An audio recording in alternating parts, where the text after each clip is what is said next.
حضرت صاحب نے فرمایا معین الدین حسن نام ہے، وظیفہ دیا یہاں بیٹھ جاؤ اور یہ وظیفہ پڑھو. آپ نے بیٹھ کے وظیفہ پڑھنا شروع کر دیا. وظیفہ پڑھ کے فرمایا اوپر دیکھو کیا نظر آتا ہے؟ فرمایا عرش کو دیکھ رہا ہوں. کس کو دیکھ رہا ہوں؟ نیچے دیکھو کیا نظر آیا؟ فرمایا تحت الثری، زمین کا آخری کنارہ دیکھ رہا ہوں. فرمایا اور پڑھو ابھی. اور پڑھا. پھر بلایا اب کیا نظر آتا ہے؟ فرمایا عرش کے اوپر جو پردے ہیں اللہ کے حجابات عظمت ان کو دیکھ رہا ہوں. فرمایا میری دونوں انگلیوں کے درمیان دیکھو. حضرت نے یوں انگلیاں کی. خواجہ صاحب نے فرمایا میں 18,000 عالم دیکھ رہا ہوں. فرمایا کام ہو گیا، اب جاؤ تمہاری ڈیوٹی ہے خلق خدا کی رہنمائی کرو. کیا پیر و مرشد کے پاس اتنی پاور ہے کہ وہ عرش ملا تک رسائی حاصل کر لیں؟ ہاں جی ہے، لیکن کہانیوں میں کوئی نہیں کرتے میرے بھائی. جب تک آپ کاؤنٹر ویریفائی نہیں کسی چیز کو کر سکتے آپ کیسے مثلا میں آپ سے کہوں کہ اس دیوار کے پیچھے جو ہے وہ سونے کی کان ہے، صحیح بھی ہو سکتا ہے غلط بھی، لیکن جب آپ دیوار کے پیچھے چلے بھی جائیں اور کچھ بھی نہ ہو تو پھر آپ کہیں گے جھوٹ بولا. تو بزرگ جو دعوے کر رہے ہیں جب تک یہ آپ کو نہ دکھا دیں اس طریقے سے، اور اس دکھانے کے دوران آپ لا حول ولا قوت الا باللہ ایک دفعہ پڑھ نہ لیں، بزرگ بھی غائب اور منظر بھی غائب ہو جائے گا. تو اگر ہوا تو اس وقت تک آپ یقین نہ کریں. تو اس طرح کا کوئی ایسا معاملہ نہیں.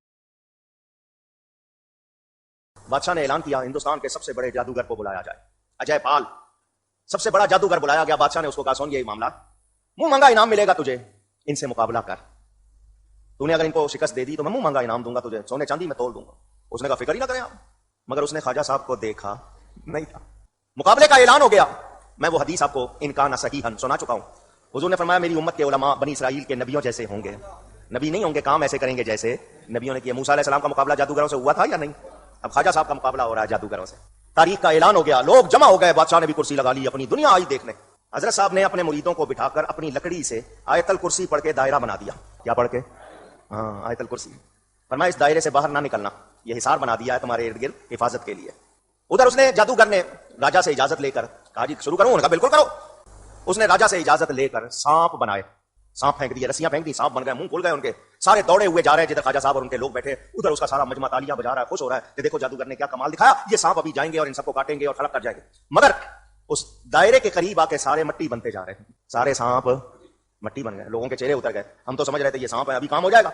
بادشاہ نے کہا کیا ہوا؟ اس نے کہا جی داؤ ہوتے ہیں، میرا ایک داؤ انہوں نے ناکام کر دیا، میں دوسرا داؤ چلتا ہوں. اس نے دوسرا داؤ چلا، اوپر سے آگ گرائی. کیا گرائی؟ آگ.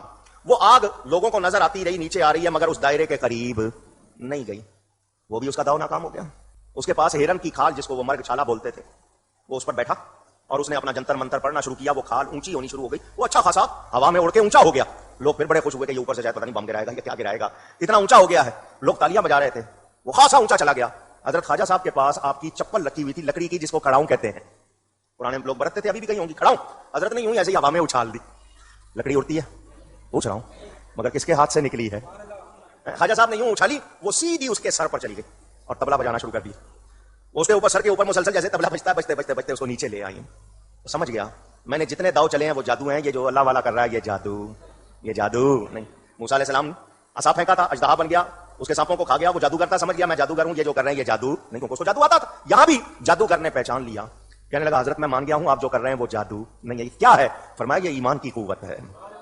آپ نے اس کو دعوت اسلام دی، وہ مسلمان ہو گیا. تو یہ معجزات کو ہم مانتے ہیں، لیکن صرف پیغمبروں کے حق میں، کیونکہ پیغمبروں کو اللہ نے منوانا ہوتا ہے.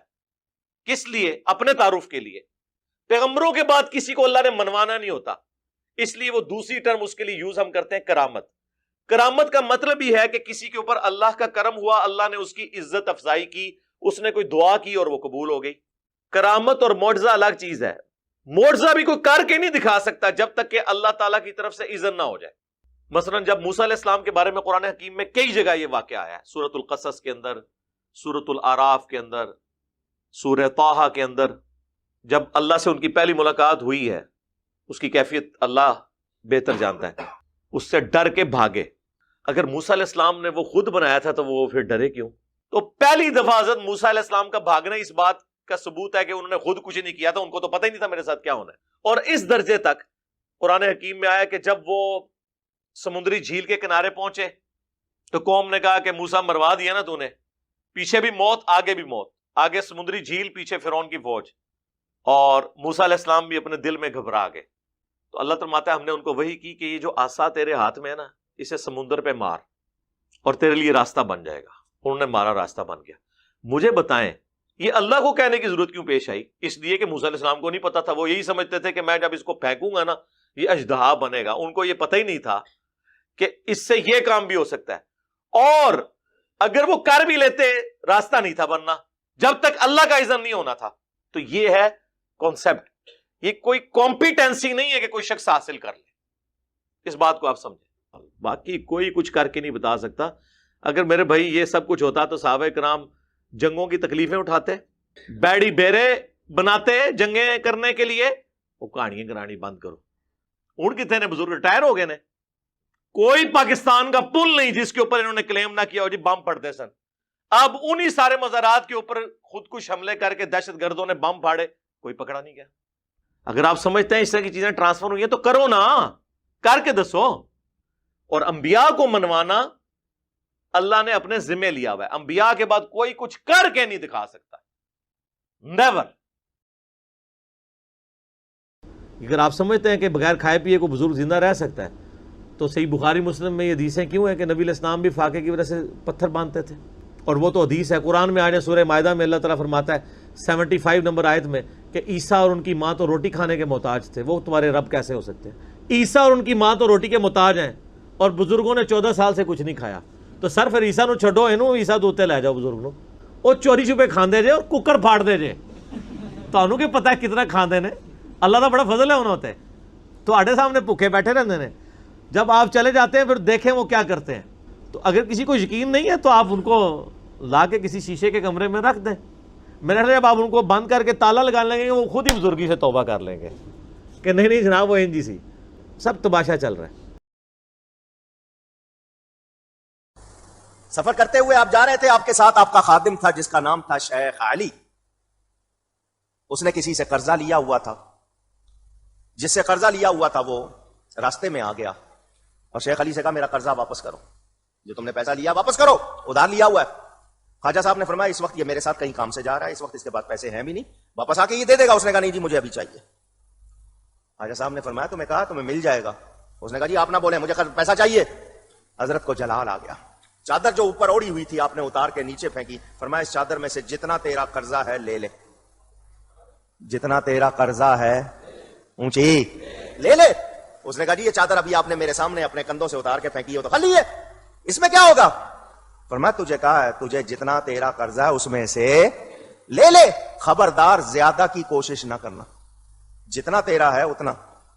جب آپ نے بار بار کہا وہ گیا، اس نے چادر میں ہاتھ ڈالا تو آگے سونا ہی سونا، چادر میں سونا ہی سونا۔ اس کا دل چاہا میں زیادہ اٹھا لوں، اس کا ہاتھ سوکھ گیا، لالچ میں اس نے کہا زیادہ اٹھا لوں، ہاتھ خشک ہو گیا، چیخا میرا ہاتھ خشک ہو گیا ہے۔ فرمایا تجھے کہا تھا جتنا تیرا ہے اتنا لے، تو نے لالچ کی ہے، یہ تجھے اس کی سزا ملی۔ اس نے کہا جی میں معافی مانگتا ہوں، میرا ہاتھ ٹھیک کیجئے۔ آپ نے دعا فرمائی، ہاتھ ٹھیک ہو گیا۔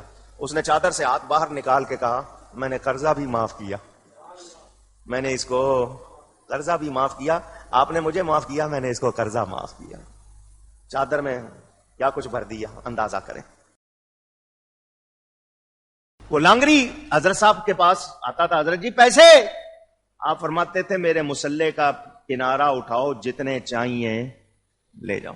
اب مسلح جو ہے اس کے نیچے اس زمانے میں کتنے کو نوٹ تو تھے نہیں، سکے ہی ہوتے تھے نا، کتنے، مگر اس لانگری کا بیان میں جب بھی کنارہ اٹھاتا تھا مجھے دور تک خزانہ نظر آتا تھا۔ او جی او مسلح چکیا سونے دی کانا ہی کانا، ہن کتنے نے کہانیاں۔ پاکستان کا قرضہ اتارو، لیتے لوگوں سے چندے اور کہتے ہیں جی وہ جی سونے کی کانیں نکل آئیں، سب فراڈ ہے۔ ظالم حاکم نے ایک بے قصور کو پھانسی چڑھا دیا، جوان تھا، بے قصور تھا، مگر حاکم ظالم تھا، اس نے اس کو پھانسی چڑھا۔ ماں کو خبر ملی کہ تیرے بیٹے کو پھانسی چڑھا دیا گیا، جا کے لاش لے لے۔ وہ لاش لینے نہیں گئی، وہ خواجہ صاحب کے پاس آ گئی۔ کہاں آ گئی؟ خواجہ صاحب کے پاس۔ حضرت جی میرا بیٹا بے قصور تھا، حاکم نے ظلم کرتے ہوئے اس کی جان لی ہے، وہ میرا ایک ہی بیٹا تھا، ایک ہی سہارا تھا، میری مدد کرے۔ فرمایا کہاں تیرا بیٹا؟ آپ نے لاٹھی لے لی ہاتھ میں، اس کے بیٹے کی لاش کے پاس آئے اور کہا کہ اگر تجھے ناحق مارا گیا ہے تو قصوروار نہیں تھا، تو میں تجھے حکم دیتا ہوں اٹھ اللہ کے حکم سے۔ آپ نے اتنا فرمایا، وہ زندہ ہو کے اٹھ کھڑا ہوا۔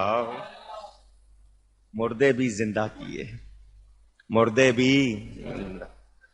ام اتخذوا من دونہ اولیاء، کیا انہوں نے اللہ کے مقابلے پر اور ہستیوں کو اپنا پشت پناہ مان لیا ہے؟ فاللہ هو الولی وهو یحیی الموتى، اللہ ہی حقیقی کارساز اور پشت پناہ اور مددگار ہے، اور وہی مردوں کو زندہ کرے گا۔ یعنی اللہ تعالیٰ ہمارا مشکل کشا وہ ہونا چاہیے جو مردہ زندہ کر لے۔ یہاں تو کوئی اپنی بیماری نہیں ٹال سکتا۔ ہاں جھوٹے قصے کہانیاں مشہور کیے ہوئے جی، فلاں بزرگ نے جناب مردے کو زندہ کر دیا، فلاں نے یہ کر دیا، بالکل جھوٹ ہے، کوئی حقیقت نہیں اس کے اندر۔ میرا تو ایک کلپ بھی جھوٹ کے اوپر چڑھا ہوا ہے کہ اسی حوالے سے، اس میں نے سورۃ الانبیاء کی آیات کور کی تھی کہ نبی علیہ السلام کو کافر سب سے بڑا طعنہ یہی دیتے تھے کہ تم مردہ کیوں نہیں زندہ کر کے ہمیں دکھاتے۔ تو اللہ تعالیٰ نے اس کے جواب میں کہا کہ یہ جو معجزات ہیں یہ ہم اپنے نبی کو نہیں دیے ہوئے، آپ کا معجزہ ہے قرآن، جس نے بات ماننی اس سے مانے۔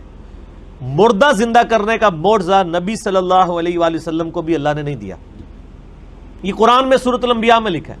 اور کچھ سورت کا نام بھی آپ دیکھ لیں، سورۃ الانبیاء، نبیوں کے بارے میں کیا عقیدہ ہو، چہ جائے کہ اتنے بڑے بڑے یہ لوگ دعوے کر دیتے ہیں فلاں بزرگ نے کر دیا، اور اب دیکھ لیں وہ سارے بزرگ فیل ہیں، کیونکہ وہ پرانی باتیں بھی جھوٹ ہی تھیں۔ اب تو میڈیا کا دور ہے، اب جو بھی کوئی جھوٹ بولے گا وہ پکڑا جائے گا۔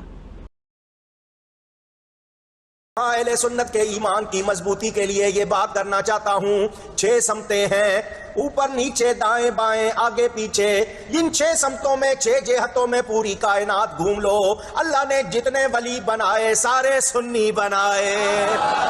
یہ ہمارے سچے ہونے کی بہت بڑی دلیل ہے۔ اگر آپ بریلوی ہیں تو بریلویوں کے بزرگ اولیاء اللہ ہیں، اور دیوبندیوں کے بزرگ جو ہیں وہ گستاخ رسول ہیں، اور اگر آپ دیوبندی ہیں تو دیوبندیوں کے بزرگ اولیاء اللہ ہیں، اور بریلویوں کے بزرگ جو ہیں وہ مشرک ہیں۔ اگر آپ اہل حدیث ہیں تو بریلوی دیوبندیوں اور شیعہ کے ساروں کے بزرگ جو ہیں وہ گمراہ ہیں، اور آپ کے بزرگ اولیاء اللہ ہیں۔ اور اگر آپ شیعہ ہیں تو باقی سارے فرق جو ہیں وہ فٹے منہ ہیں، بس وہی منہ ہیں۔ تو آپ کے کہنے سے کون سا مان لینا ہے؟ تو آپ کے ماننے نہ ماننے سے کیا فرق پڑے گا؟ تو یہ اولیاء اللہ اور بزرگوں کا رونا جو ہے نا، یہ رونا چھوڑ دیں، بلکہ آپ قرآن و سنت کی طرف آئیں۔ قرآن و سنت میں میرے بھائی کوئی فارمولہ نہیں ہے کہ دنیا میں آپ کسی کی ولایت کو نبی صلی اللہ علیہ وآلہ وسلم کے جانے کے بعد جج کر سکیں۔ اصیل ابی محمد عبد اللطیف بن شیخ ابن نجیب عبد القاہر بن عبداللہ سہروردی، یہ فقیہ بھی ہیں، صوفی بھی ہیں بہت بڑے، وہ بیان کرتے ہیں کہ میرے باپ نے مجھے بتایا کہ شیخ حماد دباس رحمت اللہ علیہ کو ہر رات ایک آواز آتی تھی، صدا آتی تھی، جیسے شہد کی مکھی بن بناتی ہے تو اس کی آواز، اس طرح کی آواز وہ ہمیں لگتی تھی۔ ان دنوں حضور غوث پاک اس شیخ حماد کے پاس بیٹھا کرتے تھے۔ لوگوں نے عرض کی حضور غوث پاک سے کہ آپ شیخ حماد سے پوچھیں کہ یہ آواز کیسی ہوتی ہے جو آتی ہے۔ حضور غوث پاک نے شیخ حماد سے کہا لوگ جاننا چاہتے ہیں کہ یہ جو آواز آتی ہے یہ کیسی آواز ہے؟ تو شیخ حماد نے کہا میرے 12,000 مرید ہیں۔ کتنے؟ 12,000۔ تو میں ان سب 12,000 کے نام بڑی تیزی سے لیتا ہوں، سب کے نام یاد، سب کے نام یاد، اور ہر ایک سے پوچھتا ہوں کہ اس کی کوئی حاجت، کوئی ضرورت ہے جو میں اللہ سے منظور کراؤں۔ تو میں ان سب کے چونکہ نام پکارتا ہوں تو وہ آواز تمہیں اس طرح لگتی ہے۔ فرمایا میرا کوئی مرید اس وقت تک انتقال نہیں کرتا جب تک اس کی توبہ قبول نہیں ہوتی، یا 1 مہینے کے اندر اندر اس کے گناہ معاف کر دیے جاتے ہیں۔ اس طرح اللہ تعالیٰ کی رحمت ان پر ہوتی ہے جو میری بیعت میں داخل ہوتے ہیں۔ یہ بات غوث پاک نے سن کر کہا شیخ حماد کو اگر اللہ نے مجھے یہ رتبہ دیا تو میں اللہ سے یہ وعدہ لوں گا کہ قیامت تک میرا کوئی مرید، کب تک؟ پھر کہیے گا قیامت تک میرا، یعنی ان کے سلسلے میں، قادری سلسلے میں جو بھی مرید ہوگا اس وقت تک نہ مرے جب تک اس کی توبہ قبول نہ ہو جائے۔ جتنے گمراہ فرقے ہیں آپ ان کے اندر کامن چیز دیکھیں گے، وہ نبیوں کو نکال کے اللہ تک پہنچنے کی کوشش کرتے ہیں۔ ظاہر ہے جب نبیوں کو نکالیں گے تو گیپ تو فیل کرنا ہوگا نا، وہ بابے ڈال لیتے ہیں بیچ میں، اور میری ذمہ داری ہے کہ میں بابے پکڑ کے نکالوں۔